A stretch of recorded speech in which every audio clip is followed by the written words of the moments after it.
Ribot. Il vient de Nanterre. Et Nanterre, c'est une préfecture. Quand on dit la préfecture de Nanterre. Et donc, ce que je disais, ça colle aussi avec le lieu où l'homme de Dieu habite. Est-ce que nous pouvons nous réjouir pour sa présence?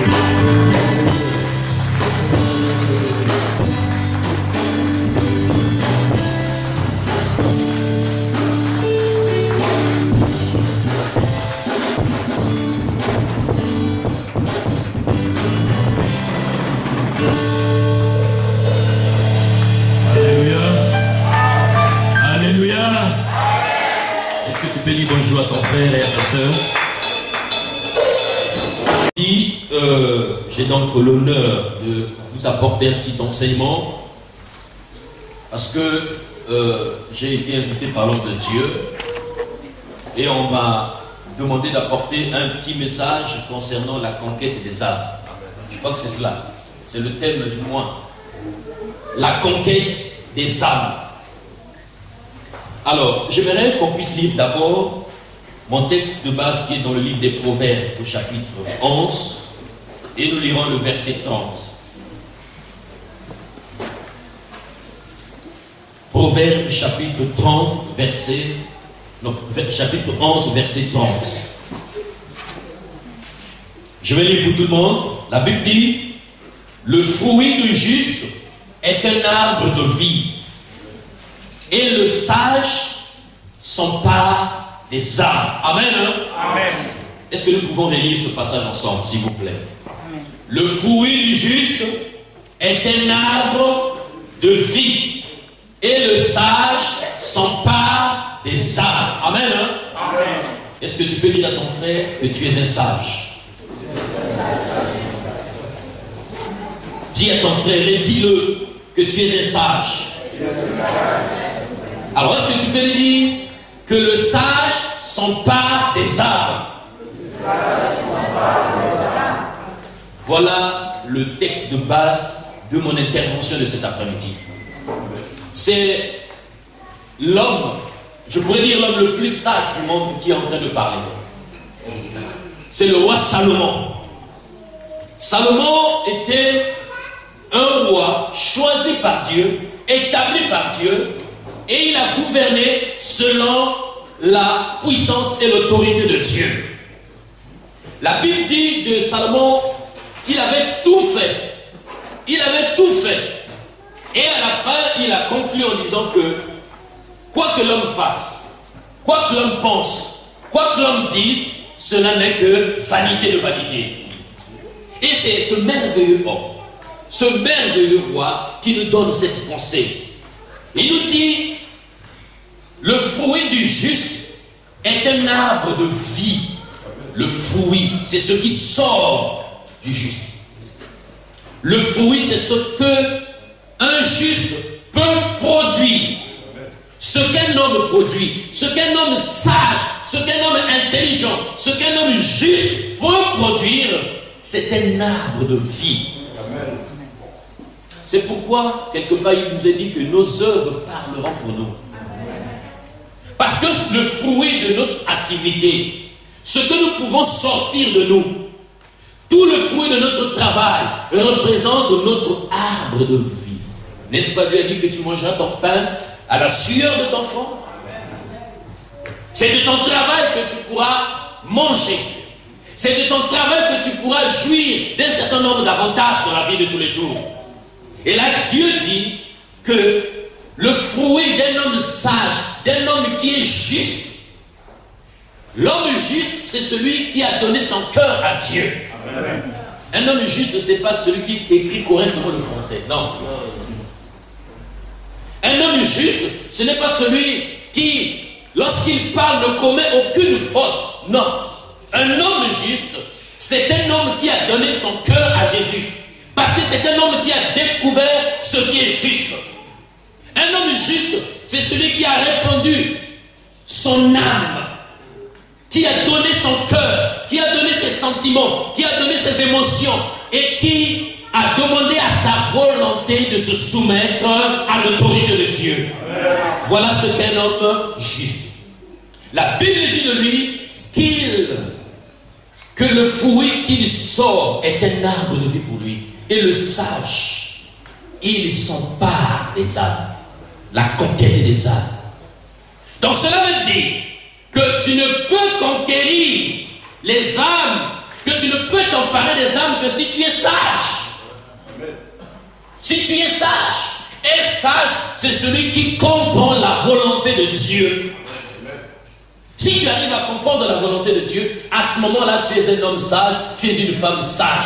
Mais tant que tu n'auras pas compris quelle est la volonté de Dieu pour le monde entier, pour ton église, pour ton mari, pour ta femme, pour tes enfants, tant que tu n'auras pas compris cela, tu ne pourras jamais être un homme ou une femme juste. Et à ce moment-là, la conquête des âmes sera une activité difficile pour toi. Ça va être dur. Ça va être compliqué. Parce que tu n'es pas sage. Parce que tu n'as pas compris quelle est la volonté de Dieu. La volonté de Dieu, c'est que le sage puisse s'emparer des âmes. Les âmes sont là à notre portée. Si vous allez à la gare de Neuilly, vous en trouverez beaucoup. Si vous allez là où vous travaillez, vous en trouverez beaucoup. Là où tu vas à l'école, il y en a. Dans ta famille, il y a aussi des hommes et des femmes qui n'ont jamais donné leur cœur à Jésus. Il y en a. Personne au milieu de nous, aujourd'hui, ne peut dire qu'il n'y a pas d'âme. Il y en a en quantité, je dirais, infinie. Mais pourquoi est-ce qu'on ne les retrouve pas dans l'église? Dieu a fait sa part. Sa part, c'est de permettre à ce que Jésus-Christ meure à la croix de Golgotha pour qu'il libère l'autorité, pour qu'il libère la puissance, pour qu'il libère le Saint-Esprit. Quand il est remonté au ciel, le Saint-Esprit est descendu. Et il a dit, voici, je vous fais témoin. Je vous fais témoin. Le Saint-Esprit descendra sur vous et vous serez mes témoins. Vous annoncerez la parole de Dieu. Il a dit dans Matthieu que allez faites de toutes les nations les disciples, les baptisant au nom du Père et du Fils et du Saint-Esprit, et enseignez-leur à observer tout ce que je vous ai prescrit. Jésus nous a tout donné. Jésus nous a tout donné. Il y a des chrétiens qui n'ont rien alors que Jésus a tout donné. Jésus a tout donné, mais eux, ils n'ont rien. Pourquoi? Parce qu'ils ne sont pas sages. Ils ne sont pas du tout sages. Il a libéré l'onction. Il a libéré le Saint-Esprit. Tu es un témoin. Tu es un ambassadeur. Mais tu es un ambassadeur qui s'ignore. Tu es un témoin qui s'ignore. Tu ne sais pas que tu as reçu le pouvoir. Le pouvoir que tu as reçu est différent du pouvoir qui vient du monde. Vous savez, dans le monde, il y a des hommes qui ont le pouvoir. Ils ont la langue facile, ils ont la séduction. Quand ils se mettent à parler, ils arrivent à convaincre. Mais toi, ce que Dieu a mis dans ta bouche, ce que Dieu t'a donné, est plus ce que les hommes de ce monde sont en train de sortir de leur bouche. Tu as reçu de la part de Dieu l'onction. L'onction, ce n'est pas seulement pour chasser les démons. L'onction, ce n'est pas seulement pour imposer les mains aux malades, mais l'onction, c'est aussi dans la parole, dans l'art de convaincre. Quand tu te mets à parler, les gens ne peuvent que suivre le Seigneur. Parce qu'il y a de la sagesse qui sort de ta bouche. Alors tu vas sans doute me poser la question, mais comment faire pour conquérir les âmes? Comment faire? C'est la question. Nous voulons tout de suite aller au but. Comment faire pour conquérir les âmes? Puisqu'elles sont là. Et nous voyons que quelquefois, nous allons vers ces âmes-là pour leur annoncer l'évangile. Mais en retour, nous ne récoltons rien. Les hommes à qui on prêche la parole de Dieu, les femmes à qui on prêche la parole de Dieu, ne veulent même pas la recevoir. Ils nous posent des lapins. Lorsque on les rencontre dans les rues, alors qu'on leur parle de Jésus, il peut être un collègue de travail, un collègue de classe, un membre de la famille. Je lui parle de Jésus. La personne me dit, il n'y a pas de problème, tu me verras ce dimanche à l'église. Mais quand tu arrives le dimanche à l'église, tu ne vois personne. Tu te poses des questions. Comment faire? Amen, hein? Amen. Alors, mais avant de comprendre ce que le Seigneur nous donne comme équipement pour que nous puissions aller à la conquête des âmes, il faut comprendre une chose. C'est que dans Jean 14, verset 35, Jésus a dit, levez vos yeux et voyez comment la moisson a blanchi. Levez vos yeux. La toute première condition qu'il faut remplir lorsque tu veux aller à la conquête des âmes, c'est de lever tes yeux. C'est de voir et de bien voir. Et lorsque tu vois, tu ne vois pas comme un homme voit, vois comme Jésus voit. La Bible dit que lorsque Jésus voyait la foule, il était tout le temps ému de compassion. Lorsque tu vois ce monde comme un monde qui est en train de mourir, lorsque tu vois les gens qui t'entourent comme des âmes qui sont en train d'être perdues, à ce moment-là, tu ne les verras plus comme un homme, mais tu les verras comme Jésus. Et cela va commencer à créer quelque chose en toi. Parce que tu ne regardes pas comme les hommes regardent. Quand Jésus regardait, il était ému de compassion. Il ne pouvait pas s'empêcher d'agir. Tu ne peux pas regarder comme Jésus et rester insensible. Voyez bien aimé, nous étions sur le chemin qui mène à la mort. Nous étions sur le chemin qui conduit en enfer. Mais Jésus a regardé sur la terre. Dieu a parlé. Il a dit, voilà comment l'homme est en train de mourir. Là, il s'oriente droit vers l'enfer. Qu'est-ce qu'on peut faire?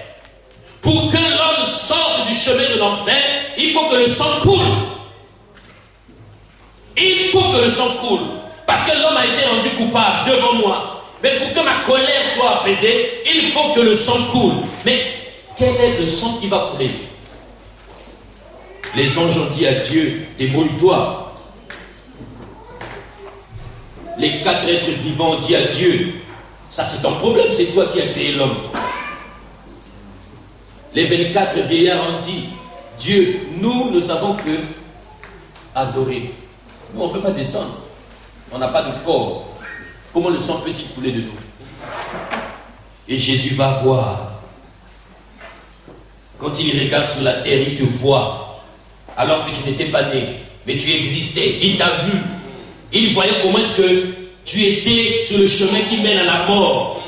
Et il a dit au Père, mais je ne peux pas admettre cela. Je ne peux pas admettre cela. Je ne peux pas accepter que cette femme-là puisse mourir. Je ne peux pas accepter que cet homme-là meure. Il nous a regardé avec un regard de compassion. Il a dit, Père, me voici, envoie-moi. Et il est descendu. La Bible dit qu'il s'est revêtu de notre nature humaine. Il a souffert comme toi et moi. Il a enduré, il a eu faim, il a eu soif, il a eu peur. Mais cela ne l'a pas empêché d'aller jusqu'au mont du Calvaire. Et là, il va accepter vraiment la mort de l'humiliation. Il va accepter qu'on puisse le crucifier. Et là, le sang a coulé. Quand le sang a coulé, alors pendant que le sang de Jésus coulait, notre péché s'effaçait. Et quand Jésus a versé de son sang, tes péchés ont été effacés. Maintenant, la porte qui conduit au royaume de Dieu s'est ouverte. Maintenant, tu peux y entrer. Amen. Si tu regardes comme Jésus, tu vas regarder ton frère qui est en train de mourir. Quand tu vas voir ce frère, c'est ta copine là qui n'arrête pas de se foutre dans l'impudicité, la fornication. Elle fait des avortements tout le temps. Elle a besoin de Jésus. Mais quand tu la regardes avec ce regard de compassion, mais tu ne peux pas être tranquille. Lorsque tu es chez toi à la maison, tu en souffres parce que tu vois des hommes qui sont en train de mourir. Le meilleur conquérant des âmes, c'est celui qui connaît la réalité de l'enfer. Tant que tu n'auras pas compris la réalité de l'enfer, tu ne pourras pas être un conquérant efficace. Parce que tu ne sais pas quelle est la conséquence qui guette ces hommes-là, qui n'ont pas Jésus dans leur vie. Quand tu as goûté aux délices du royaume des cieux, quand tu te sens investi d'une autorité, quand tu te sens comme étant un ambassadeur, quand tu te reconnais comme étant enfant de Dieu sauvé, tu as le salut, tu sais que si tu meurs aujourd'hui, tu vas au ciel. Quand il y a cette joie-là dans ton cœur, mais tu ne pourras que tout faire pour que les autres puissent en bénéficier. Vous savez, l'un des freins qui empêche beaucoup de gens à ne pas évangéliser, c'est qu'eux-mêmes, ils n'ont pas goûté aux merveilles du royaume des cieux. Et la Bible dit qu'on ne peut que donner ce qu'on a. Mais si toi, tu n'as pas goûté aux délices du royaume, qu'est-ce que tu peux dire aux autres? Vous savez, les commerciaux, lorsqu'ils vont présenter un produit, ils étudient le produit. Ils savent qu'est-ce qu'ils vont dire. Ils ont même goûté au produit. Et lorsqu'ils se présentent, quand ils commencent à parler, il y a des gens, lorsqu'ils t'appellent, il y a des gens qui font de la vente au téléphone, lorsqu'ils t'appellent, ben, il y a 90% de chances que tu puisses signer un contrat. Tellement qu'ils parlent bien, tellement qu'ils maîtrisent le sujet, ils comprennent, ils connaissent le produit qu'ils te vendent. Ça, c'est l'obstacle, le premier obstacle. Ne pas réellement connaître le Seigneur. Qu'est-ce que tu vas dire aux gens? Tu vas dans la rue, tu commences à prêcher. Si tu n'as pas rencontré réellement Jésus, si tu ne l'as réellement pas connu, qu'est-ce que tu vas dire aux gens? Jésus sauve. Mais théologiquement parlant, ça tout le monde le sait. Même les païens le savent. Quelle est la parole? Une parole distincte que tu vas donner à cette personne-là. Ils vont te poser des problèmes. Ils vont te poser beaucoup de questions. Mais si tu n'as pas l'onction de Dieu, si tu n'as pas la parole de Dieu au-dedans de toi, tu seras incapable de répondre. Tu seras incapable de répondre. Donc, première chose, il faut voir comme Jésus. Amen. La deuxième chose, c'est qu'il faut avoir un réel désir. Le réel désir. Vous savez, on peut par enthousiasme suivre tout le monde, mais sans avoir un réel désir. Paul disait que le vœu de mon cœur, c'est qu'ils soient tous sauvés. Romains 10:1. Le vœu de mon cœur, c'est qu'ils soient tous sauvés. Ton désir, tes pensées ne doivent être focalisées que sur le salut des âmes. Avoir un réel désir. Avoir envie d'emmener les gens dans le royaume de Dieu. Avoir envie d'arracher les hommes qui sont dans le royaume de Satan. Avoir cette hargne, avoir cette envie-là. S'il s'est passé un jour sans que tu n'aies parlé de Jésus à quelqu'un, tu en es malade. Vous savez, les gens, lorsqu'ils n'ont pas été dans une boîte de nuit, ils sont malades. Moi, là où je travaille, j'ai un collègue. Un jour, il avait oublié son paquet de cigarettes. Il en était malade. Il était en manque. Il est dépendant de la cigarette. Mais pourquoi ne devions pas nous être dépendants de Jésus? Pourquoi? Les gens sont dépendants du vin. Il y en a qui sont dépendants du whisky. Il y en a qui sont dépendants du hashish. Il y en a qui sont dépendants du tabac. Mais pourquoi nous ne devions pas être dépendants de Jésus? C'est-à-dire que là où tu parles, partout tu passes, c'est Jésus. Tu vas au bureau, c'est Jésus. Dans ta maison, c'est Jésus. Dans ta famille, c'est Jésus. Lorsque les gens te voient, ils voient Jésus. Pourquoi cela ne devait pas-il se passer de cette manière? Vous savez, lorsque nous avons ce vœu-là, comme Paul l'avait dit, que le vœu de mon cœur, c'est que tous soient sauvés. Ça, c'est le désir de Dieu. Le désir de Dieu, c'est que tout homme parvienne à la connaissance de Christ. Le vœu de Dieu, c'est que tout homme puisse entrer là-bas dans le royaume des cieux. Ça, c'est son vœu. Donc, si moi, j'ai également ce désir, à ce moment-là, je pense comme Dieu. À ce moment-là, je pense comme Dieu. Et Dieu ne peut que se glorifier. Amen. Il ne peut que se glorifier. Avoir le désir. Avoir le même regard, le regard qu'avait le Seigneur. Et ensuite, ça ne s'arrête pas là. Il faut avoir le zèle. Tu peux avoir le désir peut être étouffé. Vous savez, le désir, c'est un sentiment qui est enfoui dans le cœur. C'est difficile de détecter le désir qu'il y a dans le cœur de l'homme. Mais ce désir-là, pour qu'il soit visible, il doit se transformer en zèle. On doit maintenant te voir. Amen. David avait dit que le zèle de la maison de l'Éternel me dévore. Vous savez, quand le zèle te dévore, tu ne peux pas être tranquille. Est-ce que vous avez déjà vu quelqu'un sur qui on a mis du feu? Comment il se comporte? Il bouge. Quand le zèle de la maison te dévore comme du feu, tu ne peux pas être tranquille. Tu ne peux pas dire que tu as rencontré Jésus, que tu as rencontré le Seigneur, mais tu es là le dimanche, tu t'assois tranquillement. Les gens viennent, ils balayent la salle pour toi. Et la louange vient, chante pour toi. Et le pasteur médite, il médite pour toi. Et lorsque le moment des offrandes arrive, les gens te donnent les offrandes pour toi. Et à la fin du culte, tu es vite parti. Ne nous moquons pas de Dieu. Et à ce moment-là, tu vas être un conquérant. Mais tu ne pourras pas.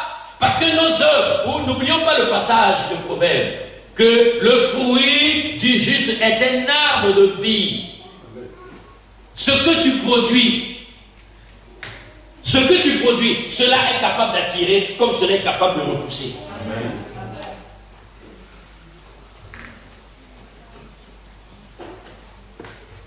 Vous savez, en physique, on dit que deux corps de même signe se font.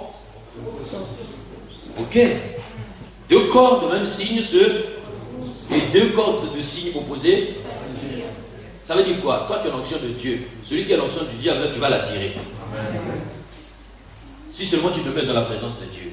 Mais si tu n'as pas l'onction de Dieu, s'il y a une onction bizarre sur toi, s'il y a une onction des boîtes de nuit par exemple, bon, tu es en face des gens qui ont aussi l'onction des boîtes de nuit, qu'est-ce qui va se passer? Qu'est-ce qui va se passer? La Bible dit que c'est l'onction de Dieu qui attire. À chaque fois que tu parles de Dieu à quelqu'un, c'est comme si tu les repousses. Pose-toi la question. Pose-toi la question. Quelle odeur es-tu en train de dégager? Quelle odeur es-tu en train de dégager? Est-ce que tu dégages une odeur de vie ou une odeur de mort? Parce qu'il y en a quelquefois qui prêchent la parole, on dit, mais toi aussi tu veux nous prêcher la parole de Dieu. On était avec toi en boîte de nuit. Tu as une odeur qui repousse. Deux corps de même signe se repoussent. Si tu veux être un conquérant, il faut avoir le zèle. Il faut avoir le zèle. Le zèle, c'est cette chaleur-là qui se dégage en toi. Tu ne peux pas être tranquille. Tu ne peux pas être tranquille. Ce zèle, c'est ce qui a poussé David à dire à Goliath, on n'insulte pas mon Dieu. Non. Goliath lui injuriait l'Éternel. Et toute l'armée d'Israël était là. Mais ce David avait dit, le zèle de la maison de l'Éternel me dévore. Et il se tient devant Goliath et dit, Goliath, je suis petit, je le sais. Je te regarde comme je regarde une montagne. Ça, je le sais. Je sais qu'à toi seul, tu peux tuer une armée. Ça, je le sais. Mais on n'insulte pas mon Dieu. Amen. Tu ne peux pas insulter mon Dieu. Mon Dieu est tout puissant. Mon Dieu est merveilleux. Mon Dieu est plus que vainqueur. Même si tu es grand de taille. Mais au nom de l'Éternel, moi je vais te terrasser. Amen. Le zèle de la maison de Dieu doit me dévorer. Lorsque tu arrives à l'église, tu constates qu'il y a des vides. Qu'est-ce que tu vois? Qu'est-ce que toi tu vois? Les places qui sont vides là, bon, c'est peut-être la place de la louange, je ne sais pas. Mais au moins on pouvait mettre des gens là. Pourquoi ces places sont-elles vides? Quel rôle joues-tu dans l'église? Qu'est-ce que tu es en train de faire? La Bible dit que ce qui nous fera entrer dans le royaume des cieux, ce n'est pas notre beauté. Ce n'est pas notre beauté. Jésus dira, entre dans la gloire de ton maître, bon et fidèle serviteur. Il n'y a que des serviteurs qui entreront dans le royaume des cieux. Amen. Même si tu fais des œuvres caritatives, Même si tu restes chez toi à la maison, tous les mois tu envoies ta dîme, c'est pas ça le plus important. Nous, on veut te voir. Nous, on veut te voir. Et on veut te voir à l'œuvre. On veut te voir dans le zèle, en train de donner des prospectus. Même si tu n'arrives pas à parler, mais tu peux aller distribuer les prospectus. Même si tu ne connais pas toute la parole de Dieu, mais tu peux te greffer à la porte Willy. Et lorsqu'il va annoncer, toi, vous savez, c'est comme lorsque nous étions tout enfants, il y a des gens, il y a des jeunes qui étaient spécialistes. Lui, il va, il provoque la bagarre, après il se retire, il te pousse. Il dit, vas-y, moi je suis là avec toi. Et quand toi tu commences à te battre, tu le regardes, il est loin, à 10 mètres loin. Il n'y a pas de problème, tu bats, parce que permets qu'il le fasse même pour toi, il n'y a pas de problème. Allez même avec la porte, même là la gare. Même s'il se met à discuter avec des gens, même si tu es au loin, au moins tu l'as accompagné. Fais au moins ça. Alléluia. Amen. Avoir le zèle. Le zèle de la maison de l'Éternel me dévore. Un serviteur de Dieu doit être une personne qui veut travailler. Il faut aimer le travail. Il ne faut pas être des serviteurs méchants, des serviteurs paresseux. Il faut aimer le travail. Ce zèle-là doit te pousser à aimer le travail. Vous savez, les personnes paresseuses ne cherchent jamais le travail. Tout le temps, ils sont sur Internet, là, en train de pointer sur Pôle emploi. Avez-vous travaillé ce mois-ci? Non. Êtes-vous en formation? Non. Toutes les questions, c'est non, non, non. Et c'est la dernière, oui. Il répond non à toutes les questions. En fermant les yeux, il ne les lit même plus. Non, non, non, non, oui. Oui, c'est-à-dire, êtes-vous toujours à la recherche de l'emploi? Oui. Les personnes paresseuses ne cherchent jamais du travail. Dès que le travail vient les rencontrer, ils s'arrangent pour l'éviter. On va dire, bon, samedi on aura évangélisation. C'est là où les gens vont commencer à sortir des raisons. Oh non, moi j'irai voir ma tante. Moi j'irai faire les tresses. Non, moi mon fils, je vais repasser son pantalon. Oh, donc tu n'attends que le samedi pour aller repasser le pantalon de ton fils. Est-ce que cela ne peut pas attendre? C'est comme des gens à qui Dieu avait donné une invitation. Il y en a qui ont dit, moi je viens de me marier, voilà pourquoi je ne viens pas. Il y en a un autre qui a dit, moi j'ai acheté un champ, il faut que j'aille le voir. Mais le champ est là, et le champ ne va pas disparaître. Ton oncle ne va pas mourir parce que tu n'es pas allé le voir. Les personnes zélées ont la crainte de gaspiller leur temps et leur énergie. Ils ne gaspillent pas leur énergie. Pourquoi je vais gaspiller mon énergie? Tous les samedis, je vais à des anniversaires, des mariages, tous les samedis. Et le dimanche, je viens toujours en retard à l'église. Quand on lui pose la question, oh frère, laisse, on est rentré à 2h du matin, à 4h du matin. Un homme, une femme zélée ne gaspille jamais son temps. Les Anglais disent time is money. Le temps, c'est de l'argent. Je ne peux pas gaspiller mon énergie. Je ne peux pas gaspiller mon temps. J'ai le temps, j'ai l'énergie. Je les consacre pour le zèle. Le zèle que j'ai, c'est pour annoncer la parole de Dieu. C'est pourquoi Paul avait dit à Timothée, en toute circonstance, prêche la parole de Dieu. Tu es dans un lieu de deuil, prêche. Tu es quelque part, je ne sais pas, en train de faire n'importe quoi, prêche la parole de Dieu. Dès que Dieu t'ouvre une porte, prêche la parole de Dieu. Amen. Prêche la parole de Dieu.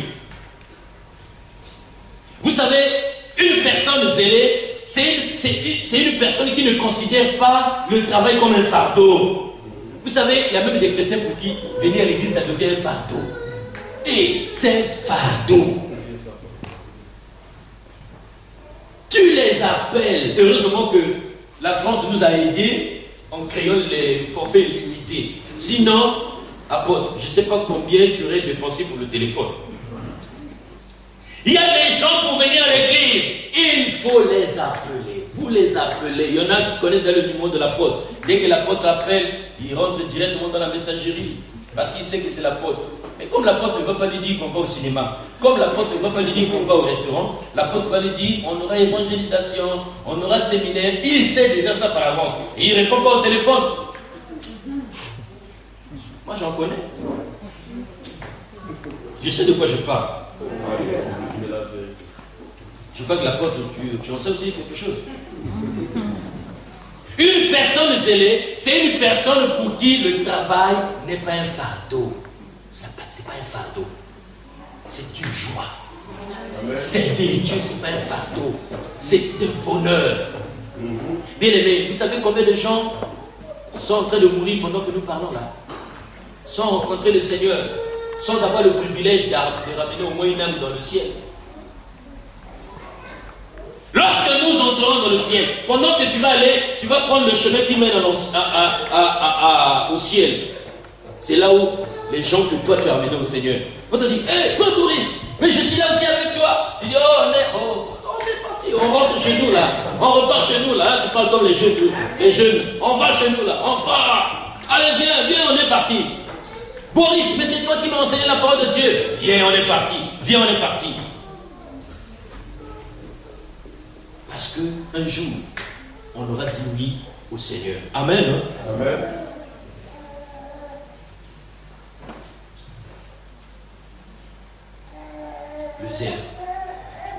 Le zèle de la maison de l'Éternel me dévore. Quel est le fardeau de ton cœur? Est-ce que le fardeau de ton cœur, c'est venir à l'église? J'ai vu le frère David, que Dieu le bénisse pour la louange. Est-ce que tu viens juste pour ça? Hein? Tu es extasié. Alléluia, alléluia. Et quand tu rentres à la maison, tu oublies tout. Est-ce que c'est ça qui t'attire? Est-ce que c'est la parole prêchée par l'apôtre? Ou alors, tu es réellement un serviteur, une servante de l'Éternel qui a reçu un mandat. Le mandat que tu as reçu, c'est de ramener les gens à Christ. C'est ça le mandat. De ramener les gens à Christ. Et une fois que tu auras développé ton zèle, dans le zèle va maintenant te conduire à faire des sacrifices. Sans zèle, tu ne peux pas faire de sacrifice. C'est comme on dirait, sans amour, tu ne peux pas donner.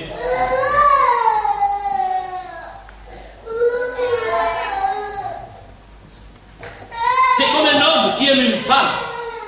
Si réellement il l'aime, cet homme est capable de dépenser des milliards. Amen. Il n'y a pas longtemps, j'étais dans une agence, on a fait une opération, c'était pour l'acquisition d'un appartement. C'est un homme. Mais puisqu'il aime la femme était locataire dans un appartement et le propriétaire voulait vendre l'appartement. La femme dit, mais si vous vendez l'appartement, mais je me retrouve dans la rue. Mais puisqu'il y a un homme qui l'aime, l'homme dit, mais moi maintenant je vais l'acheter pour toi. L'amour nous conduit à faire des sacrifices. Le zèle nous conduit à faire des sacrifices. Si tu aimes réellement les âmes, tu vas être capable de faire des sacrifices. Si tu n'es pas capable de faire des sacrifices, ça veut dire quoi? Ça veut dire qu'il faut répartir au début là. Hein, le sage s'empare des âmes. Répare d'abord là, commence à régler un certain nombre de choses là. Commence d'abord à te dire, est-ce que je suis sage? Parce que celui qui est sage, il ne peut s'empêcher de s'emparer des âmes. Si tu n'arrives pas, si tu ne veux pas, ça veut dire que tu n'es pas sage. Vous savez, la parole de Dieu, c'est soit oui, soit non. Quand la Bible dit, tu ne mentiras pas. La Bible dit, tu ne commettras pas d'adultère. La Bible dit que tu ne tueras pas. La Bible ne transige pas. La Bible ne fait pas d'à peu près. La Bible, elle est claire. La Bible dit que le juste, que le fruit du juste est un arbre de vie. Donc si tu n'es pas juste, donc ton fruit ne peut pas être un arbre de vie pour toi.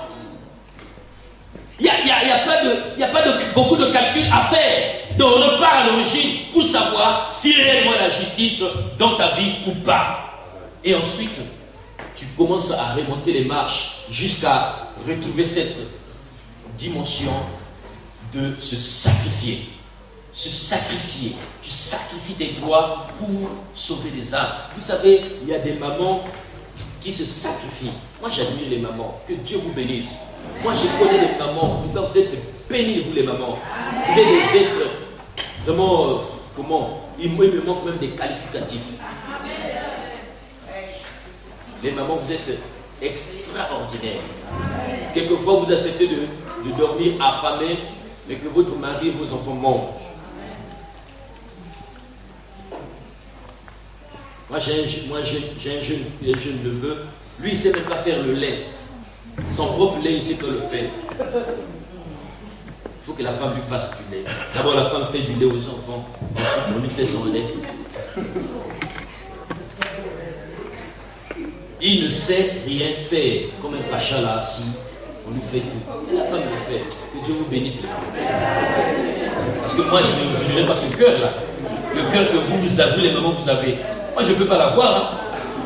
Alors, moi, je lui ai donné une briquette de lait. J'ai dit, tu te débrouilles. Hein. Mais vous ne le faites pas parce que vous avez été bénis. Amen. Alors, je vais passer à autre chose rapidement.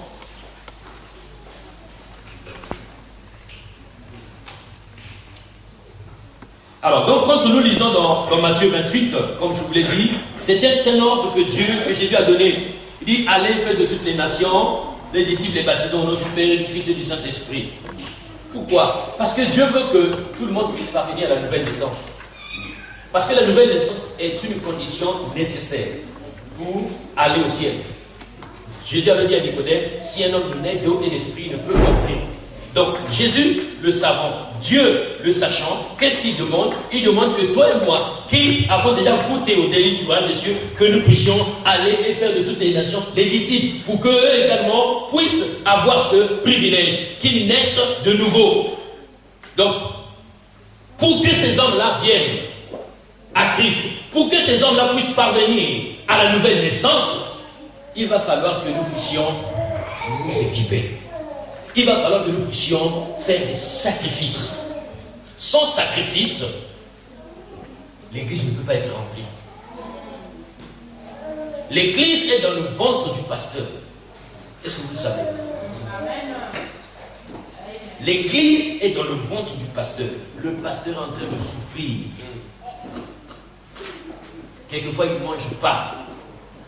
Quelquefois, lorsqu'il se réveille tard dans la nuit, il pleure. Comme Jésus avait pleuré quand il est venu, quand il a vu la désolation dans la maison de Dieu. Il a dit, ma maison ne sera jamais une maison de brigands. Il en était indigné. Le pasteur souffre. Mais les gens étaient contents dans le temple en train de vendre. Ils faisaient leur business. Mais quand Jésus est arrivé, ils ne pouvaient pas être contents. Mais le chrétien, tout chrétien normalement est un petit pasteur. Quand je dis petit, ce n'est pas pour rabaisser, hein, c'est juste pour que vous compreniez. Parce que tout le monde ne peut pas être pasteur à l'église quand même. Amen. Donc tu dois savoir que partout tu vois, tu es pasteur. Et quand tu vois les gens qui sont en train de mourir, cela devrait susciter en toi quelque chose. Cela devrait brûler dans ton cœur. Vous savez, vous connaissez l'autruche. Vous connaissez l'autruche?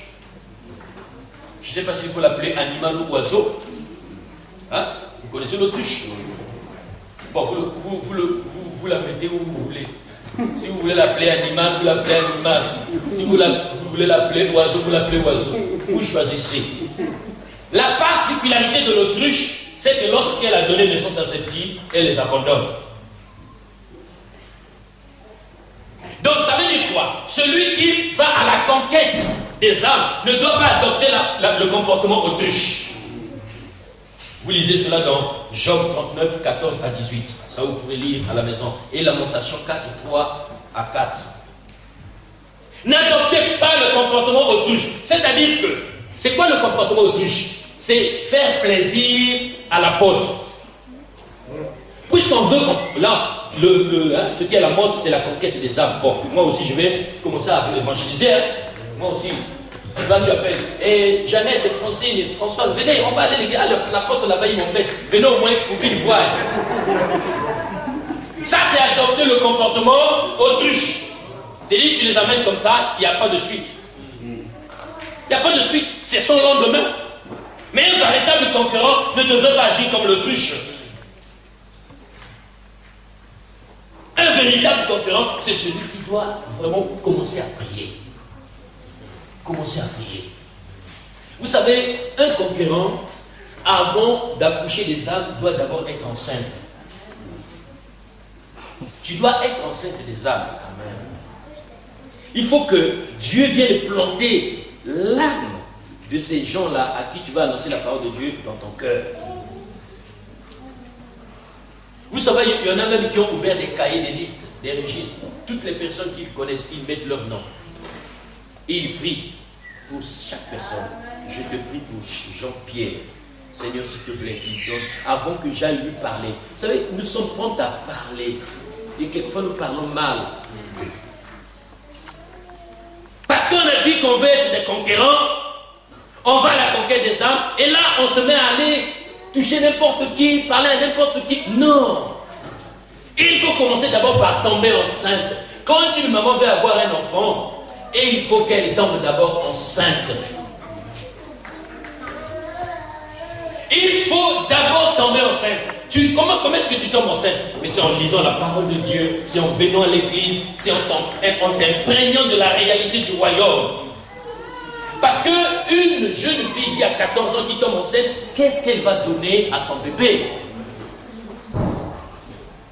Si toi, tu vas adopter, tu ne sais pas comment on porte un enfant, tu ne pourras pas l'aimer comme une véritable maman biologique pourrait l'aimer. Et donc par conséquent, si tu es tombé enceinte précocement, tu ne pourras pas non plus correctement élever cet enfant. C'est pourquoi l'autruche, quelquefois, elle abandonne les enfants. C'est pourquoi on voit des sœurs, quelquefois, ils font la pression.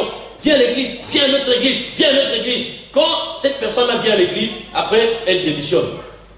Elle dit non, pasteur, moi je l'ai déjà mené, hein, ce n'est plus mon problème. Mais non, c'est toi ton conseiller. Et il faut commencer d'abord par être enceinte. Se préparer. Se préparer. La grossesse pour moi, c'est un temps de préparation. Tu ne peux pas sortir dans la rue comme ça sans préparation. Tu vas te livrer au diable. Tu dois te préparer. Et pour moi, le temps de la préparation, je l'appelle le temps de la grossesse. Le temps où tu vas jeter la salive. Le temps où il y a la douleur. Le temps où il y a des malaises. Parce que tu portes, tu veux donner la vie. Comme tu tiens à ton enfant, même si tu as des malaises, tu ne lâches pas. Tu ne lâches pas parce que tu sais qu'au bout des 9 mois, je vais attraper un joli bébé. Donc même si le bébé te donne des coups de pied dans le ventre, tu dis calme-toi, il n'y a pas de problème. Tu en souffres, mais tu sais que c'est pour atteindre un but. Tu sais que c'est pour la joie. Il y a la douleur. La douleur. Quand l'apôtre va te parler, il va te dire, il faut que tu pries, il faut que tu fasses ça, il faut que tu fasses ça. Et chez toi à la maison, tu pries, tu jeûnes pour ces âmes-là. C'est un temps de grossesse. C'est une grossesse que tu es en train de porter. Et cette grossesse-là va se terminer par un accouchement. Et à ce moment-là, après avoir porté cette grossesse, il faut que tu ailles maintenant dans les rues, commencer à sortir cette grossesse-là. Apparaît maintenant aux gens. Parce que ton ventre, 9 mois, ça fait beaucoup quand même. Si tu fais 15 mois de grossesse, ça devient normal. Mais 9 mois seulement. Et il y en a qui ont gardé la grossesse pendant 2 ans. Ne sachant pas que l'enfant doit sortir 9 mois après. Et si, au bout de 9 mois, ça ne sort pas, 10 mois, 11 mois, viens voir le pasteur, on te fait une césarienne. L'enfant sort. Et il doit sortir dans les délais. Amen. Amen. Alors donc, tu dois être capable de faire des ailes, de faire des sacrifices. L'Église doit tout faire pour donner naissance à des enfants, à des nouvelles âmes. Et pour cela, comme je vous l'ai dit, il faut la grossesse. La grossesse, ce sont les temps de prière, les temps de jeûne, les temps de privation, les temps d'investissement, les temps de sacrifice, mais aussi le temps de l'évangélisation. C'est ce temps-là. Parce que tu es en train de jeûner, parce que tu veux que les gens viennent à Christ. Combien au milieu de nous, dans leur moment de prière, prient pour que les âmes viennent à Jésus? Combien le font? Nous sommes des chrétiens. Seigneur, donne-moi. Seigneur, oriente-moi. Seigneur, bénis-moi. Seigneur, sauve-moi. Seigneur, délivre-moi. On le dit tous les jours dans nos prières. Seigneur, je veux me marier. Est-ce que ton mariage va-t-il glorifier le Seigneur? C'est pourquoi il y a beaucoup de gens qui ne se marient pas. Parce que Dieu sait que ton mari ne va jamais le glorifier. Et tu vas attendre longtemps. Parce que j'ai vu des gens, on les a bénis. Un mois après, on ne les voit plus à l'église. Quand tu vois la sœur, elle devient jolie là, tout et tout. Elle dit, ah, je suis mariée. Oui, mais tu es marié, tu vas la faire. Amen, hein? C'est pourquoi ça freine. Ça freine. Il y a des frères où quand il ne travaillait pas, il était là tous les jours à l'église. Tous les jours à l'église. On le voit. Le jour où il a eu le travail, le frère ne vient plus. Bon, est-ce que Dieu t'aime ou pas? Si Dieu t'aime, bon, si Dieu t'aime, s'il veut, si Dieu t'aime, tu le dis que Dieu t'aime. Quand tu travailles pas, tu viens à l'église.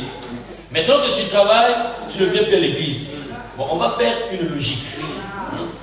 Les philosophes appellent ça une logique formelle. Donc, si pour venir à l'église, il ne fallait pas que tu travailles, maintenant que tu ne viens plus à l'église parce que tu travailles, donc pour que tu reviennes à l'église, qu'est-ce qu'il faut faire?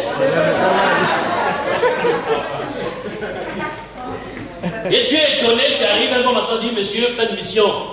Qu'est-ce que j'ai fait? Il dit, non, tu travailles bien, mais c'est fini. Il fallait retenir 2 personnes et c'est toi qu'on n'a pas retenu. Et à ce moment-là, on te voit à l'église. Et là, on reconnaît des chrétiens comme ça par leur manège. Et il y en a beaucoup. Alors, quand tu vois un frère commencer à chanter comme ça, c'est qu'il y a un problème. Mais quand il a bénédiction, il y a la joie, il y a la joie, il y a la joie dans mon cœur. Et quand tu vois, il y a la boucle, il y a la moyenne. Alors là, c'est qu'il y a un problème. Là, c'est qu'il y a un problème. Et donc, faire des sacrifices. Les sacrifices, ça veut dire quoi? Lorsque l'apôtre va dire, bon, on va faire un jeûne pour prier en faveur des nouvelles âmes. Je suis là. C'est ça qui est la grossesse. Je ne les vois pas encore, ces âmes. Mais je suis là. Je suis là. On va dire, bon, on va faire une veillée de prière. Pendant cette veillée de prière-là, nous allons être enseignés au sujet de l'évangélisation. Je suis là. Tu veux être un conquérant, mais commence à faire des sacrifices.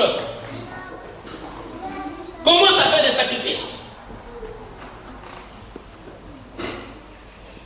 Et il y a le moment de l'accouchement. Le moment de l'accouchement, c'est le moment de les conduire à l'église. Et surtout de leur faire accepter Jésus-Christ comme Seigneur et Sauveur. C'est ça le moment de l'accouchement. Maintenant, être capable d'aller les prendre. Alors, toi, tu invites une nouvelle âme, tu veux qu'elle vienne toute seule. Non, tu as une voiture, va la chercher. L'église est à Neuilly, toi tu habites à Bobigny, l'âme est à Fontainebleau. Quelle équation difficile? Qu'est-ce que tu peux faire à ce moment-là, si tu veux qu'elle vienne?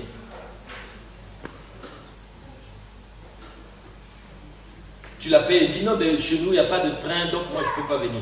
Qu'est-ce qu'il faut faire? L'accouchement est difficile, hein? Pousse! Pousse! C'est ça. Le ou là, c'est je suis à Fontainebleau. Est-ce que tu peux venir me chercher? Waouh! C'est ça l'accouchement. C'est ça l'accouchement. Mais quand une maman pousse, elle sait que si elle arrête de pousser, l'enfant meurt. Si toi tu n'agis pas, cette âme-là ne viendra pas au Seigneur. Lève-toi et bouge-toi. Va la chercher. Non, l'église est trop loin. Tu dis, il n'y a pas de problème. Viens, tu vas dormir chez moi samedi. Je te fais une bonne cellule le soir. Mais le dimanche matin, on va à l'église. Viens. Les temps de l'accouchement sont difficiles. Parce que quelquefois, l'église ne te donne rien. Mais tu dois être capable de payer le transport à ces âmes. Mais l'église ne peut pas payer le transport à tout le monde. Tu veux que ton frère connaisse le Seigneur. Tu veux que ton collègue connaisse le Seigneur. Mais sacrifie le dernier jour, Jésus te dira, entre dans la gloire de ton maître, bon et fidèle serviteur. Vous savez, quand un homme a eu beaucoup d'enfants, lorsqu'il se retourne, il les regarde, il est content. Il dit, c'est moi qui ai donné la vie à tous ces hommes-là. Oui. Mais là-bas aussi au ciel, quand on va commencer à dire Jean-Pierre Anelka, présent, il rentre dans la gloire de son maître, bon et fidèle serviteur. Jean-François Bouissy, présent, qu'il rentre dans la gloire de son maître, bon et fidèle serviteur. Mais toi, tu étais déjà rentré, tu les vois rentrer. Il te dit, merci Boris, c'est à cause de toi. C'est toi qui m'as empêché. Et là, on déroule ce qu'on appelle, on ouvre ce qu'on appelle le livre des souvenirs. Et là, on commence à voir. Il fut un 24 avril 2002. C'était à la gare de Neuilly. Boris était en train de prêcher avec sa Bible dans les aisselles. Vous voyez, ça, c'est la posture des évangélistes. Il prêchait. Et Dieu est en train de te montrer ce film-là. Comment est-ce que la personne donnait son cœur à Jésus? Et la personne dit, c'est grâce à toi. Tu m'as évité l'enfer. Et là, tu es fier, tu es content. Et n'oubliez pas que dans le royaume de Dieu, il y a des couronnes. Hein? Il y a des couronnes. Mais les couronnes ne sont pas identiques. Si tu as mené 100 personnes au Seigneur, tu es une couronne. Bon, si tu n'as donné que ton cœur à Jésus, bon, tu es quand même bon. Tu n'as amené personne. Tu n'as amené personne au Seigneur, mais tu t'es ramené toi-même. Tu as une petite couronne. Et tu rentres, hein. Vous savez, tu peux être dans une fête, ne pas être dans la joie. Tu vois, quand les mariés sont là, ils sont vraiment dans la joie. Après les pasteurs, après ainsi de suite. Bon, quelqu'un qui passait dans la rue comme ça, la porte est ouverte, il n'y a pas de problème. Elle rentre, elle ne connaît personne, elle est comme isolée. Elle ne peut pas être dans la joie, mais elle est quand même dans le mariage. Il y a des gens qui seront au ciel, mais qui ne seront pas dans la joie. Je sais que mon frère David, quand il sera au ciel, là-bas il sera dans la joie, il est habitué à la louange. Et là-bas, il n'y a que la louange. Là-bas, il n'y a pas de sémoule. Tu vois que la louange et l'adoration. Amen. Hein? Alors, après l'accouchement, c'est maintenant l'allaitement. L'allaitement. Il faut allaiter. Il faut que ton sein sorte du lait. Le lait, c'est la parole de Dieu. Il faut que tu sois capable de sortir. Vous savez, c'est horrible. Quand tu viens d'accoucher, tu donnes le sein à ton enfant, il n'y a pas de lait. C'est horrible. Mais l'enfant va se fâcher. Et l'enfant a encore un jour, il n'arrive pas à parler, mais il s'énerve, il pleure. Il dit, mais comment ça se fait que moi, tu es venu au monde, tu es incapable de me donner du lait? Et c'est là où je dis qu'il est difficile d'apporter aux autres ce qu'on n'a pas soi-même. Les âmes qui vont arriver à l'église, après que tu aies fait des sacrifices, tu ne peux pas t'arrêter là. Les sacrifices doivent continuer dans l'allaitement. Il faut être capable. La parole que donne l'apôtre ne suffit pas. Tu dois être capable au téléphone de la consoler. Tu dois être capable au téléphone de la rassurer. Tu dois être capable de l'appeler quand tu ne la vois pas un dimanche. Sinon l'apôtre il passera tout son temps à appeler les gens, il ne va même plus prier. Il ne va même plus méditer la parole de Dieu. Parce que imaginez qu'il appelle tout le monde, qu'il consacre 10 minutes à chacun. Il passe la journée. Là, il passe la journée. Et donc, il faut être capable d'allaiter. Mais pour être allaité, il faut soi-même avoir du lait. Le lait, c'est la parole de Dieu. Il faut vraiment avaler la parole de Dieu. Il faut avaler le rouleau, comme on dit. Il faut vraiment être rempli de la parole de Dieu. C'est quand tu seras rempli de la parole de Dieu que là, maintenant, ça va couler. Ça va commencer à couler.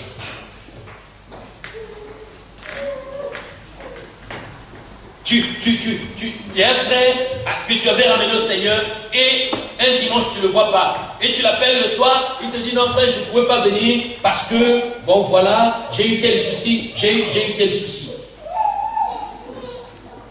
Bien il te dit, frère, bon tu vois, bon quand tu m'as ramené au Seigneur, mais tu vois, moi j'avais toujours ma petite copine là, celle qui me dépannait. Et donc, moi, quand je suis sorti, avant de venir au culte, elle est venue. Bon, comme je n'avais rien, c'est elle qui me paye le loyer. Moi, comment je pouvais faire? Tu vois, frère, il faut comprendre. Hein? Et toi, tu dis oui. Oh. Mais il faut être capable de lui enseigner la parole de Dieu. Amen. Parce que ce qu'il a dit à toi, il ne l'a pas dit à l'apôtre.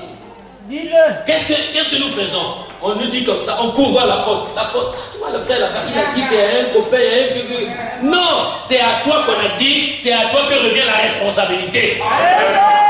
Parle maintenant, ouvre ta bouche. Qu'est-ce que la Bible enseigne?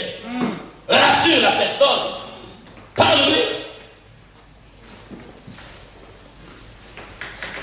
Ah, frère, moi aussi. Ah, tu sais, c'est compliqué. Hein. Bon, moi, je n'ai jamais compris aussi. Hein. Pourquoi est-ce que la porte il dit qu'il ne faut pas faire ça, il ne faut pas... Mais là, comment tu es coincé, frère? On est en France quand même. Je sais pas. Je sais pas, tu fais comme tu veux. Hein.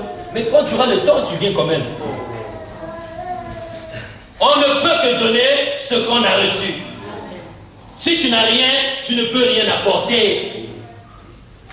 Ma soeur, si tu ne sais pas préparer pendant que tu es chez ta maman, c'est pas lorsque tu seras chez ta mère que tu seras préparé.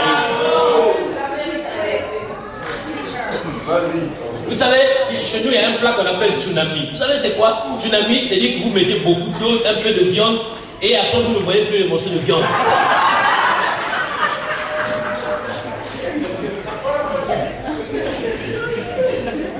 Tu arrives, on te présente un tsunami. Mais le tsunami tue. Alléluia. Ce que tu n'as pas, tu ne peux pas l'offrir aux autres. Tu ne peux pas emmener les autres là où tu n'as jamais été. Être conquérant, c'est amener les âmes au ciel. Mais comment tu peux les amener au ciel si toi-même tu n'as jamais été au ciel? Si toi-même tu ne vis pas le bonheur d'être citoyen de la nouvelle Jérusalem céleste. Si toi-même tu n'es pas content de l'église, comment peux-tu amener quelqu'un à l'église?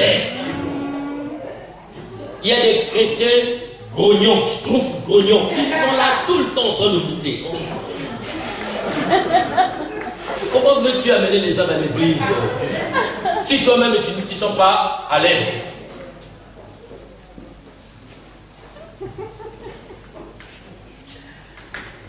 Il faut savoir faire des sacrifices dans la prière, dans la lecture de la parole de Dieu, dans le jeûne. Je fléchis mes genoux. Seigneur, il faut qu'il vienne. Il faut qu'il vienne. Mon voisin là, il faut qu'il vienne à toi. Mon collègue de travail, il faut qu'il vienne à toi. Tu cites même son nom et tu pries. Lui ne sait rien. Il ne sait pas que tu es en train de prier pour lui. Mais là, tu as porté une grossesse. Il n'y a que toi. Quand tu es dans tes débuts de grossesse, il n'y a que toi-même qui le sais. Même le mari ne sait pas. Bon, il y a aussi des maris qui ne savent pas, même si la femme fait 6 mois. Après, il sait que la femme est enceinte. Il y en a comme ça des maris. Mais tu sais que tu es enceinte. Tu as un fardeau. Ton fardeau, c'est d'amener les âmes à Christ. Lorsque tu es dans la rue, tu regardes. Qui je peux emmener au Seigneur? Vous savez, lorsque j'ai connu le Seigneur nouvellement, j'ai fait cette expérience. J'ai dit, Seigneur, vous savez, quelquefois nous on connaît beaucoup des échecs, c'est parce que on va un peu en rang dispersé. Il faut prier. Je dis, Seigneur, quelqu'un a-t-il besoin de toi aujourd'hui? Parce qu'il y a des gens, il y a des terres qui ne sont pas prêtes. Si tu vas s'aimer là, tu perds ton temps. C'est pourquoi je parle de la préparation. Prière, jeûne, tout et tout. Si tu vas s'aimer dans cette terre-là, tu ne récolteras rien. Parce que la terre n'est pas prête à recevoir la sémence. Maintenant, si tu pries, tu dis, Seigneur, oriente-moi vers une terre qui est prête. Vers une terre qui est disponible. Envoie-moi vers quelqu'un qui veut recevoir la parole de Dieu. Qui a besoin réellement de donner son cœur à Jésus. Parce que des gens comme ça aussi qui ont soif, ils n'ont personne qui va les emmener à Christ. Mais quand tu pries, Dieu va faire que son besoin va rencontrer ton besoin à toi. Son besoin à lui, c'est de rencontrer Jésus. Et ton besoin à toi, c'est de faire rencontrer Jésus à quelqu'un. Et Dieu va agir. Moi, j'ai prié, j'ai dit, Seigneur, permets que je puisse rencontrer quelqu'un. J'avais un prospectus. Ce prospectus-là, c'est pour cet homme ou cette femme. Je ne sais rien. Mais permets que je puisse la rencontrer. Et nous étions à Brazzaville, en Afrique. Vous savez, en Afrique, quand il y a un décès, il y a la musique et les gens font n'importe quoi pendant qu'il y a le deuil. Et il y avait ces jeunes-là, il y avait beaucoup de jeunes qui n'arrêtaient pas d'injurier les gens, ils faisaient le désordre, ils faisaient la bagarre. Et moi j'étais là tranquille, je venais de rencontrer le Seigneur, j'avais donc ce zèle-là en moi. Je les voyais, j'ai dit, mais Seigneur, qu'est-ce qui se passe? Pourquoi ils se comportent comme ça? En tout cas, ils nous injuriaient tout le monde. Ils sortaient des paroles vraiment obscènes. Pour ceux qui ont été en Afrique, ils savent de quoi je parle. Ils racontent des bêtises. Toute la nuit, ça a duré. Et au petit matin, moi j'étais dans ma rue, j'ai dit, bon Seigneur, tu m'as descendu, moi je voulais te donner à quelqu'un. Et j'ai commencé à partir. Et je vois quelqu'un venir. Hein? Vous voyez? Moi, c'est pas moi qui veux faire ça. J'ai dit, qu'est-ce qui se passe? Il dit, mais vous avez vu toute la nuit, on a parlé, on a rigolé, on a injuré les gens. Mais moi, je ne veux pas le faire. Je ne sais pas qui me pousse à le faire. L'Esprit me dit, voilà ton poisson, il est là. Amen. Alléluia. Amen. J'ai discerné, j'ai saisi l'occasion. J'ai commencé à me parler de Jésus. Et je lui ai fait recevoir Jésus dans la rue. On était là comme des fous. Tout le monde passait, vous voyez. J'ai dit, c'est pas un problème. Moi, je sens quelqu'un de l'enfer là. Il n'y a pas de honte à cela. Amen. Et je lui ferme les yeux. Il ferme les yeux. On commençait à prier. Dans la rue, il devait être 7 h du matin. Les gens qui regardaient, qui passaient nous regardaient. Et à la fin, je lui ai donné le prospectus. Dieu est fidèle. Amen. Parce que j'avais prié. Parce que j'avais soupiré. Parce que j'avais une grossesse. Et j'ai demandé au Seigneur, je vais accoucher maintenant. Et ce matin-là, j'ai accouché de cette âme. Et je bénis le Seigneur pour ce jeune homme qui avait donné son cœur à Jésus. Je bénis le Seigneur. Si chacun de nous pouvait le faire, dans sa maison, commencer à prier. Quand tu sors, avant d'aller au travail, prie, dis Seigneur, permets que je rencontre quelqu'un qui a besoin de toi. Je vais au marché, permets que je rencontre quelqu'un qui a besoin de toi. Je vais à l'école, permets que je rencontre quelqu'un qui a réellement besoin de toi. Je veux ramener quelqu'un à Christ, pas pour ma fierté, pas pour que l'apôtre dise que j'ai amené 20 personnes à l'église, pas pour cela, mais pour la gloire de ton nom. Je le désire, Seigneur. Il y a des désirs qui sont saints. Celui de conduire les âmes à Christ, celui d'amener les gens dans le royaume des cieux. Quand tu le fais, tu es en train de dépeupler le royaume de Satan. Et là, Satan, il s'énerve. Mais si s'énerve, tu dis le chien aboie et la caravane passe. Tu as beau t'énerver, je sais que je suis investi. Je suis un ambassadeur. J'ai reçu le mandat de ramener les gens à Christ. Quoi que tu fasses, tu ne peux rien. Tu ne peux rien. Parce que je suis comme un canard. Tu verses l'eau sur moi, l'eau coule. Les armes que tu as forgées contre moi seront sans effet. Amen. Les traits enflammés de l'ennemi que tu as orientés vers moi seront sans effet. Amen. Parce que je suis en train de servir la bonne cause. Amen. Je suis en train de ramener les gens à la vie. Je ramène les gens à la vie. Et je suis dans la joie. Quand il y a un de gagné, ça veut dire qu'il y a un de perdu dans le royaume de Satan. Et j'en suis content. À chaque fois que tu ramènes une âme au Seigneur, tu as marqué un but. Tu as marqué but. Si toi tu ramènes une âme au Seigneur, et l'âme que tu ramènes une autre, il y a une chaîne sans fin. Il y a une chaîne sans fin. Apprenons à faire du sacrifice. Dans le jeûne, dans la prière, dans la lecture de la parole de Dieu. Des temps de privation. Il y a un mariage, il n'y a pas de problème. Je vais à la mairie. Ok. S'il y a l'église, je vais à l'église. Bon, le soir, frère, s'il te plaît, je t'aime bien. Je viendrai chez toi à la maison la semaine d'après pour te donner mon cadeau. C'est dur, hein, de dire ça à un ami. Parce que je sais que le lendemain, j'ai évangélisation. C'est dur, hein, de dire ça à un frère. Je ne peux pas venir à ton mariage parce que je vais évangéliser. Il faut être courageux pour le faire. Il faut aimer le Seigneur. Après, les gens disent, attends, quand ça sera ton tour, tu n'es grande personne. Il n'y a pas de problème, les gens viendront. Les âmes que tu auras ramenées là viendront. Amen. Apprenez à faire du sacrifice. L'église est dans le ventre du pasteur. L'église est dans le ventre du pasteur.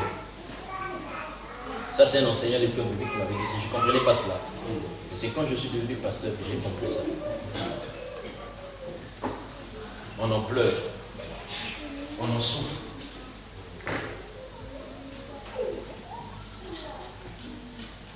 Moi, quand j'étais à l'école primaire, j'avais un collègue. Je vais m'arrêter là. Lorsqu'on avait une maîtresse qui nous collait un problème, qui jouait à 16h. Et on sortait à 17h. Et elle disait, le premier qui a fini, sort. Qui a déjà vécu ça à l'école primaire? Ah, que Dieu bénisse. Le premier qui a fini, sort. Il sortait toujours le premier. Au bout de 15 minutes, il avait fini, il est parti. Et nous, on soufflait. Comment il a fait? Comment il a fait? Et puis il nous dit, vous savez ce qu'il a dit? Non, mais ça semble être évident. Il dit, quand je vois le problème, c'est évident pour moi. La réponse, elle est évidente. Il y a des gens pour qui les choses de Dieu ne sont pas évidentes. Vous leur parlez. Ça rentre là, ça ressort là. Et quand tu rencontres enfin des gens qui ont fait de la chose de Dieu une chose qui soit évidente, et c'est votre cas cet après-midi, je crois que vous avez retenu quelque chose. Et vous pouvez tout oublier. Je vous permets de tout oublier. N'oubliez jamais ce que je vais vous dire. C'est que tu as été sémé dans ce monde pour ramener les hommes à Christ. Amen.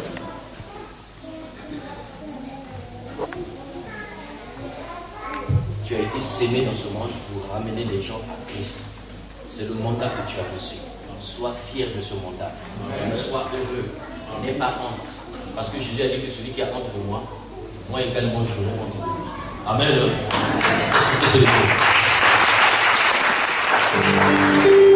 Je veux qu'on puisse chanter un petit cantique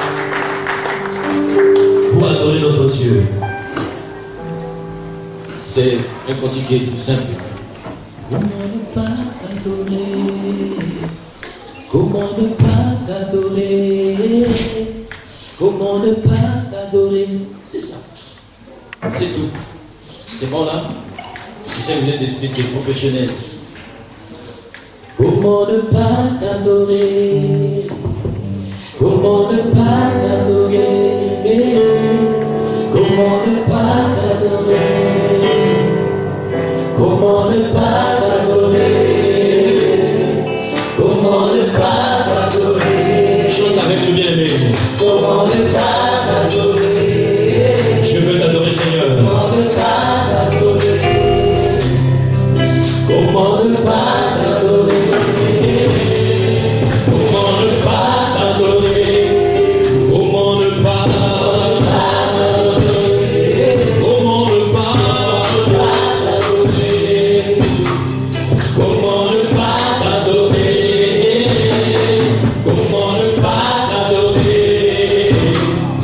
ne pas t'adorer? Comment ne pas t'adorer? Comment ne pas t'adorer? Comment ne pas t'adorer?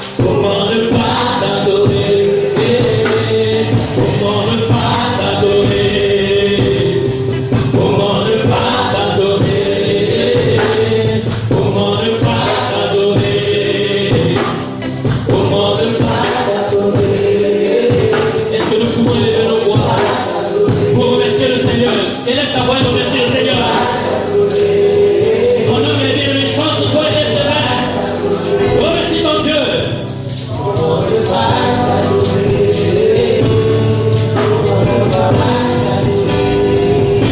Remercie ton Dieu.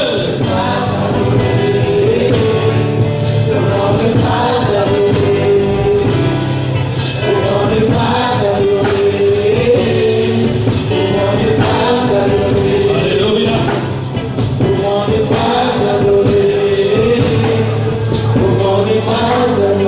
Maintenant tu vas prier.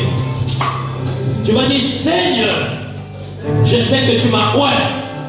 Je sais que tu m'as donné le pouvoir. Je sais que tu m'as donné ton esprit. L'esprit se manifeste maintenant. Commence à prier. Demande que l'esprit de Dieu, qui a fait de toi un témoin, qui a fait de toi un pécheur d'âme, qui a fait de toi un conquérant, puisse se manifester maintenant. Commence à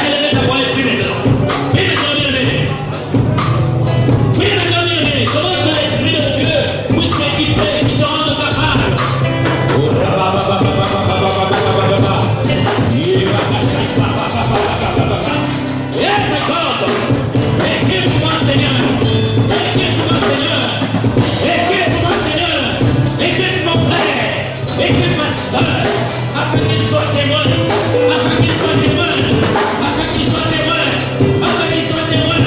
Donne à mon frère la capacité, la force, le pouvoir, gagner les âmes. Alléluia. Alléluia, Hosanna. Alléluia, Hosanna. Alléluia, Hosanna. Alléluia, Hosanna. Hosanna, Hosanna, Hosanna. Tu me donnes la vie, tu me donnes la paix. Hosanna,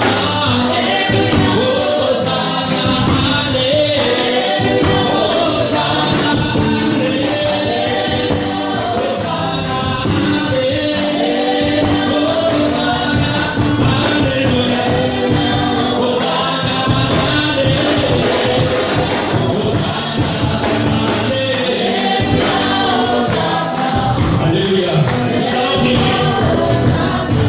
Tu vas maintenant faire une prière d'autorité. Tu vas maintenant aplanir tous les obstacles qui se dressent devant toi et qui t'empêchent d'être un conquérant. C'est la fatigue, c'est la honte, c'est le découragement, c'est le manque de prière, c'est le manque de jeûne, c'est l'absence de la parole de Dieu en toi. Tu vas maintenant commencer à prier. Tu as reçu le pouvoir, tu as reçu l'autorité. Famille, paresse, fatigue, négligence, tu quittes ma vie et que tous les démons qui se lèvent contre toi pour t'empêcher d'être efficace. Commence à prier maintenant, commence à prier. Alléluia, dans le nom de Jésus. Et de gloire se renverse. Seigneur, toute, oh Dieu, les forteresses qui se lèvent, c'est eux qui m'empêchent d'être efficace dans l'évangélisation. Mais ce qui m'empêche d'apporter la parole de Dieu, que cela soit anéanti. Dans le nom de Jésus, que la fatigue, que la lourdeur, que les empêchements, que toute la vue, Seigneur, comme maintenant, dans le nom de Jésus, tu m'as donné la pouvoir, tu m'as donné le pouvoir, tu m'as donné la force. Je vais être un conquérant, je vais être un conquérant, je vais être un conquérant, je veux libérer ton institution, je veux libérer ton autorité, je veux libérer ta puissance, je veux libérer ton énergie, dans le nom de Jésus.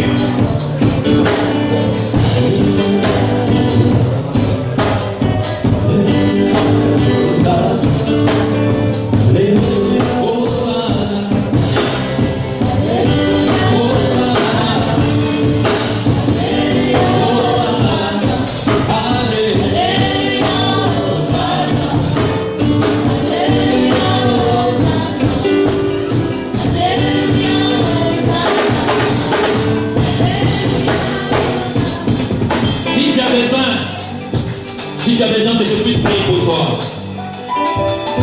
Jésus avait dit, allez et faites de toutes les nations des disciples, les baptisant au nom du Père et du Fils. Si tu as besoin que je prie pour toi, si tu veux être efficace dans ce que tu fais, tu peux approcher. Et moi je vais prier pour toi. Pendant qu'il est levé ensemble, on continue à chanter.